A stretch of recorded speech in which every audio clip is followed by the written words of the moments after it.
Kažu nam svi hrvatski građani imaju pravo glasa, to piše u hrvatskom Ustavu. Opet taj Ustav, opet ga čitamo kako nam odgovara.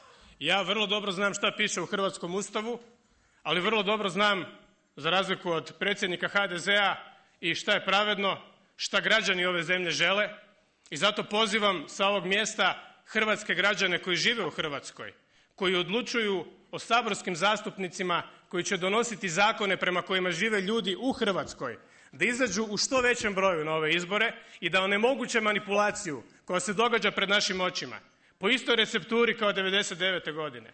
Diplomacija jednako HDZ. HDZ jednako Hrvatska.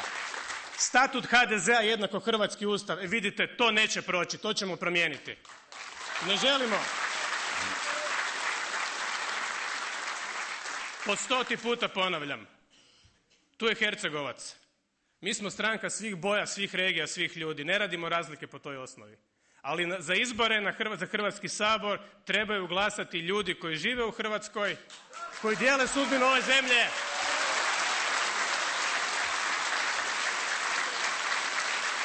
I zato ih pozivam sve da u što većem broju izađu i da oni odluče o tome tko će voditi ovu zemlju sljedeće 4 godine. A mi znamo tko je to.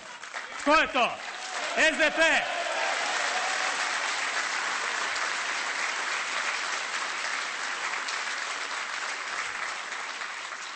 Obično kažu da vlade gube izbore.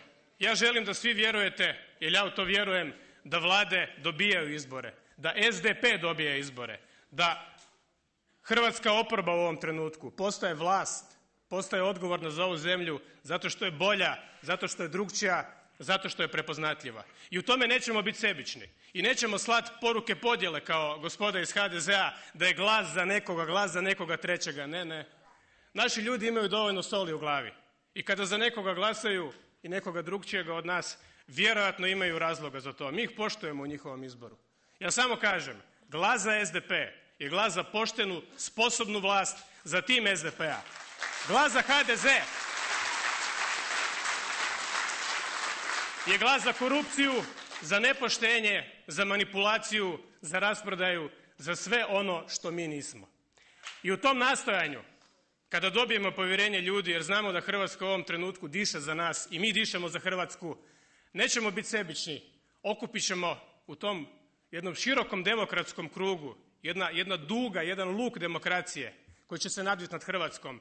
I bit će tu mjesta za sve demokratske i napredne snage. Bit će tu mjesta i za manjine, jer to nije puka matematika.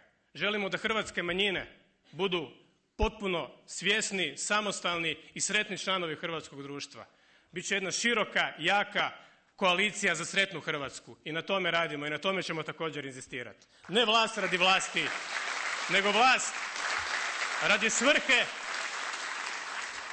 radi jedne nove politike koja je ispunjena i svrhom i smislom, a ne spletkom i koristoljubljem, politikom u čijem centru su tradicionalne vrijednosti, pravda, jednakost, sloboda, politikom u čijem centru je čovjek, ne ljudi ispred politike, kao što su neki govorili, jer to zvuči kao ljudi na puškomet, kao taoci ispred politike. Ljudi u politici, mi u politici, hrvatski građani u politici.